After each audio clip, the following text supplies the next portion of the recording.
자, 오늘은 에스라에 대한 말씀을 함께 나누려고 그럽니다. 요시야 왕 때에 그렇게 나라를 바로 세우려고 했지만 결국 나라는 기울기 시작해가지고 어쩔 수 없이 그들의 죄악으로 말미암아 나라가 멸망을 당하게 되었습니다. 바벨론에 의해서 멸망을 당하고 수많은 사람들이 바벨론으로 포로로 잡혀가는, 그래서 거기서 남의 나라에서 노예살이하는 그러한 슬픔의 세월을 보내게 되었죠. 70년의 세월이 지나고 고레스라고 하는 이제 새로운 신흥제국 페르시아죠, 바사라고 하는 그런 나라의 왕이 바벨론을 멸망시키고, 그리고는 이 이스라엘 백성들로 하여금 고국 땅으로 돌아갈 수 있도록 그렇게 허락을 하게 됩니다. 그래서 수룹바벨이라고 하는 귀한 지도자를 통해서 많은 사람들이 돌아오게 되었고, 또한 그분이 와서 무너졌던 성전을 다시 재건하는 그런 놀라운 역사를 이루게 되고, 예전에 성전을 보았던 사람들은 눈물을 흘리면서 감격스러운 성전을 건축하는 일이 기록이 되어져 있습니다. 그 다음에 에스라라고 하는 그런 인물이 이제 나오게 되는데, 이 에스라서 7장에 보면은 에스라가 누군지에 대해서 나오는데, 대제사장 아론의 16대 손이라고 되어 있어요. 그런데 아론부터 시작하면은 16대 손이지만 요시야 왕 때의 대제사장이었던 hil기야, 그를 보면은 hil기야의 증손이라고 되어 있거든요. 어느 정도의 시대인지를 여러분이 이해할 수가 있을 겁니다. 이 에스라는 바벨론에 붙들려 갔다가 돌아온 사람이었는데, 하나님께서 주신 모세의 율법에 익숙한 학자였다, 그렇게 되어 있어요. 얼마나 그 율법의 아주 전문가였는지 이 사람은 율법에 익숙한 학자라고 소개를 하고 있고, 또한 그의 하나님 여호와의 도우심을 입음으로 왕에게 구하는 것은 다 받는 자더라, 이렇게 소개하고 있습니다. 남의 나라의 포로로 끌려온 신세인데 율법에 정통한 학자이면서 그가 얼마나 신실한 사람이었는지, 왕에게 그가 요구하면 그의 말을 다 신뢰하고 그가 요구하는 것을 다 들어주는 그러한 아주 신뢰받는 사람이었습니다. 이 사람이 이제 다시 예루살렘으로 많은 사람들을 이끌고 돌아오게 되었죠. 아닥사스다 왕 제7년이었습니다. 이 에스라가 돌아와서 굳게 결심한 것이 있었는데, 자기가 알고 있는 그 율법 있잖아요, 그 율법을 연구하기로 결심합니다. 율법에 이미 익숙한 학자인데, 어느 누구보다도 율법에 대해서는 가장 정통한 학자임에도 불구하고 그가 첫 번째 결심한 것은 율법을 더욱 연구하기로 결심했다, 이거죠. 우리가 어느 정도 실력을 갖추면 이만하면 됐지 하고 교만하기가 쉬운데, 에스라는 어느 누구보다 율법에 정통한 사람이지만 더욱더 율법을 연구하기로 결심합니다. 그리고 두 번째는 그 율법을 준행하겠다고 결심하죠. 머리로 아는 것만 아니라 그 율법의 말씀대로 순종하며 살겠다고 하는 결단이 훨씬 더 큰 것이죠. 이론으로는 잘 아는데 몸으로 실천하지 않는 경우가 얼마나 많아요. 공허한 거죠. 그런데 에스라는 그렇지 않았어요. 더욱 연구할 뿐만 아니라 그 말씀을 준행하고, 그 다음에 자기만 그것을 잘 알고 있는 것이 아니라 이 율례와 규례를 이스라엘에게 가르치기로 결심하였더라. 위대한 결심이죠. 그래서 율법을 잘 알지 못하는 백성들에게 율법을 잘 가르치는 그런 학자였습니다. 자, 이 사람이 이제 이 아닥사스다 왕에게 요구하게 되고, 또 그 응답을 받아서 이제 고국 땅으로 돌아오게 되었습니다. 8장 21절 이하에 보면은, 그때에 내가 아하와 강가에서 금식을 선포하고 우리 하나님 앞에서 스스로 겸비하여 우리와 우리 어린아이와 모든 소유를 위하여 평탄한 길을 그에게 간구하였으니, 그래서 저 바벨론의 그 강가에서 금식하며 하나님 앞에 겸손하게 엎드려 기도하면서 우리의 길이 평탄하게 해달라고 기도한 사람이었어요. 그럴 때 길에서 적군을 막고 우리를 도울 보병과 마병을 왕에게 구하기를 부끄러워하였습니다. 왕에게 이렇게 돌아가는데 우리끼리만 가면은 너무 위험합니다. 그러니까 마병과 보병을 좀 우리에게 붙여주십시오. 이렇게 담대하게 요구하는데 그렇게 요구하는 것이 부끄러웠다 그랬어요. 그런데 하나님 앞에 금식하면서 간구하였을 때 그것을 응답받게 되었다. 사실 포로 입장에서 고국 땅으로 돌아가면서 군사를 붙여달라고 요구하는 게 얼마나 어려워요. 또 부끄러운 일이었어요. 그럼에도 불구하고 금식하며 기도할 때 왕이 응낙을 해서 이제 그렇게 사람들이 돌아오게 되었습니다. 자, 아화 강가를 떠나서 예루살렘으로 돌아가게 됐는데 31절에 보면은 우리 하나님의 손이 우리를 도우사 대적과 길에 매복한 자의 손에서 건지신지라. 그러니까 이렇게 돌아오는 포로들을 공격하려고 매복하고 있었던 그런 군사들이 있었다 이거죠. 그런 정보를 알고서 군사들을 붙여달라고 했는데 붙여주었고 그들의 손에서 건짐받게 됐습니다. 자, 이렇게 사로잡혔던 자의 자손 곧 이방에서 돌아온 자들이 이스라엘의 하나님께 돌아와서 뭘 합니까? 번제를 드렸다 그랬어요. 이스라엘 전체를 위해서 수송아지 12마리, 순양이 96마리, 어린 양이 77마리, 속죄제의 순염소가 12마리 이렇게 번제물로 하나님 앞에 드리게 되었습니다. 자, 그리고는 이제 이 일 후에 방백들이 나와서 말합니다. 이스라엘 백성과 제사장들과 레위 사람들이 이 땅에 머물러 있으면서 이 주변에 있는 많은 나라들, 그 가나안 사람, 헷 사람, 브리스 사람 해서 그 주변에 있는 여러 나라 사람들과 사람들이 행하는 가증한 일, 그들이 섬기는 우상들을 섬기고 온갖 죄를 범하였다 하는 것을 말하게 되고 그 원인이 어디에 있는가 보니까 그의 딸들을 맞이해서 아내와 며느리로 삼았다. 이 거룩한 자손이 그들과 섞이게 돼. 믿지 않는 이방 여인들을 아내로 맞이함으로 말미암아 그들이 섬기는 우상을 섬기는 죄를 범하게 되었다. 이것은 이미 솔로몬 왕 때 행했던 것이고 아합 왕이 그 이세벨을 아내로 삼음으로 말미암아 우상 섬기는 나라를 만들었거든요. 그런데 그 이후에 결국 그 죄악으로 말미암아 나라가 멸망을 당했으면 그때는 회개하고 그런 것에서 벗어나야 됐는데 나라가 망하고 나니까 더 악한 길로 나아가게 됐어요. 그래서 믿지 않는 이방의 여인들을 아내로 삼아 그들이 믿는 가증한 것들을 섬기게 되었는데 특별히 방백들과 고관들이 이 죄에 더욱 으뜸이 되었다. 지도자들이 이런 일에 앞장을 섰다 이거예요. 그래서 에스라가 이 일을 듣고서 속옷과 겉옷을 찢고 그냥 겉옷만 찢은 게 아니고 속옷까지 잡아 찢으면서 머리털과 수염을 뜯었다 그랬어요. 머리털을 쥐어뜯고 그리고 기가 막혀 앉았다. 어떻게 이럴 수가 있는가?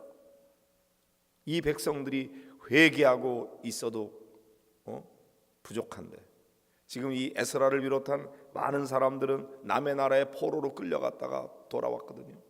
남아있는 사람들이 이 지경이 됐으니 얼마나 안타까운지 기가 막혀 앉아서 머리털을 뽑고 수염을 뜯고 사로잡힌 이 사람들의 죄 때문에 다 내게로 모여오더라. 그래서 저녁 제사 드릴 때까지 기가 막혀 앉아 있었습니다.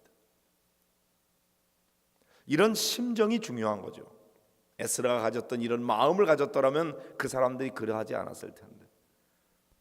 자, 이렇게 저녁 제사를 드리게 될 때 근심 중에 일어나서 속옷과 겉옷을 찢은 채 무릎을 꿇고 하나님 여호와를 향하여 손을 들고 그리고 기도하기 시작합니다. 나의 하나님이여, 내가 부끄럽고 낯이 뜨거워서 감히 나의 하나님을 향하여 얼굴을 들지 못하오니 이는 우리의 죄악이 너무나 많아서 정수리에 넘치고 우리 허물이 커서 하늘에 미침이니이다. 우리 조상 때로부터 오늘까지 우리의 죄가 심하매 우리의 죄악으로 말미암아 우리와 우리 왕들과 우리 제사장들을 여러 나라들의 손에 넘기사 칼에 죽으며 사로잡히며 노략을 당하며 얼굴을 부끄럽게 하심이 오늘날과 같으니이다. 죄를 범했기 때문에 나라가 망했고 남의 나라의 통치를 받고 사로잡혀 가게 되었는데 하나님께서 잠시 은혜를 베푸셔서 우리에게 다시 소생할 수 있도록 이렇게 해주셨습니다.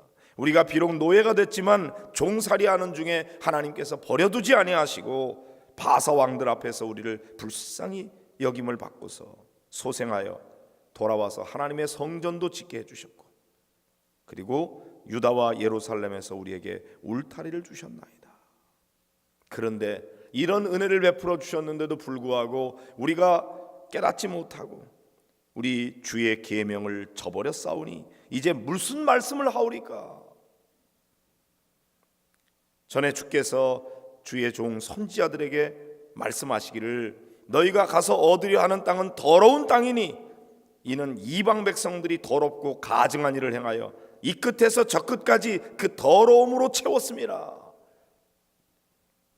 그 원인이 뭐냐면 그 여자들을 아들들에게 주어서 이방 여자들과 함께 결혼함으로 말미암아 결국 이렇게 죄를 범하게 되었다. 그들을 구하지 않으면은 그런 여인들을 구하지 않고 오직 하나님만 잘 섬기면 하나님께서는 너희가 왕성하여 그 땅의 아름다운 것을 먹고 그 땅의 자손에게 물려주어 영원한 유산으로 물려주게 되리라 이렇게 말씀하셨는데 하나님이 우리에게 축복을 약속하신 대로 살지 아니하고 그렇게 하지 못했다 이거죠.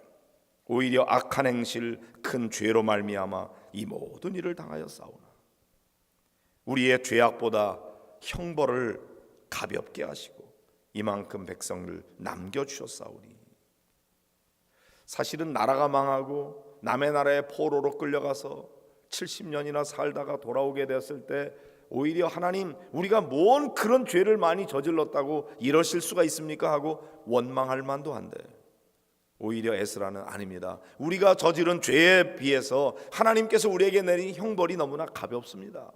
그리고도 우리에게 아직도 은혜를 베풀어 주셔서 우리로 하여금 이렇게 돌아오게 해주셨는데 어찌 우리가 주의 계명을 어기고 이런 가증한 백성들과 함께 통혼을 할 수가 있단 말입니까? 주께서 어찌 우리를 멸하시고 남아 피할 자가 없도록 진노하지 아니하시리까? 진노해야 마땅합니다. 그러나 하나님 주는 의로우시니 우리가 남아 피한 것이 오늘날과 같사옵거늘 도리어 주께 범죄하여 싸우니 이로 말미암아 주 앞에 한 사람도 감히 서지 못하겠나이다. 이렇게 회개 기도를 드리게 됩니다. 그리고는 에스라가 하나님의 성전 앞에 엎드려서 울며 기도를 하면서 죄를 자복했습니다. 그렇게 에스라가 죄를 자복하게 될 때 많은 백성들이 함께 크게 통곡하면서 그들이 함께 이제 모여서 하나님 앞에 회개하게 되는데 회개를 어떻게 했느냐 하면은 이렇게 하나님 앞에 우리가 잘못했습니다, 죄를 범했습니다, 그걸로 끝난 게 아니고 그렇게 해서 이제 잘못 데려온 믿지 않는 이방 여인들, 가증한 우상을 섬기는 그 여인들 우리가 데려온 게 잘못인 줄 아니 이제 그들을 내어 보내겠습니다. 와, 여러분 한번 생각해 보세요. 어찌어찌해서 결혼해서 몇 년을 같이 살면서 자녀를 낳고 살아왔는데 이것이 율법에 어긋난 죄인 것을 깨닫고 우리가 이렇게 함으로 말미암아 우상을 섬기게 된 것을 회개하면서 하나님 잘못했습니다, 이제 앞으로 하나님 잘 섬기겠습니다, 그거로 끝난 게 아니고 그렇게 하도록 하기 위해서 이렇게 데려왔던 이방 여인들을 이제 내보내겠습니다. 어떡합니까? 그럼 자식들은 얼마나 많은 사람들이 다 부인을 내보내야 되는데 그동안 사랑하며 살았던 그런 아내들을 다 내어보기로 작정하고 우리를 도와달라고, 그리고 하나님 앞에 맹세하게 됩니다. 이들이 죄를 근심하여 음식도 먹지 않고 물도 마시지 않고 금식하면서 그들이 하나님 앞에 나와 결단하는 거죠. 그들을 내어보내겠습니다. 그런데 많은 백성들이 여기에 함께 동참하기로 맹세하게 됩니다. 하루 이틀에 할 일이 아니었어요. 그래서 더 많은 날을 가지고 기한에 찰 때까지 고을의 장로들과 제파장들과 함께 오게 해서 하나님의 진노가 우리에게서 떠나게 해달라고 그렇게 기도하면서 결국 그들이 이방 여인들을 아내로 맞이한 자를 조사하고 그들을 내어보내는 엄청난 결단을 하게 되었습니다. 그래서 그 명단이 쭉 나와요. 그리고 마지막 44절에 보면 이상은 모두 이방 여인을 아내로 맞이한 자라, 그 중에는 자녀를 낳은 여인도 있었더라. 그들을 내보내게 됩니다. 근데 모두가 다 찬성한 것은 아니었어요.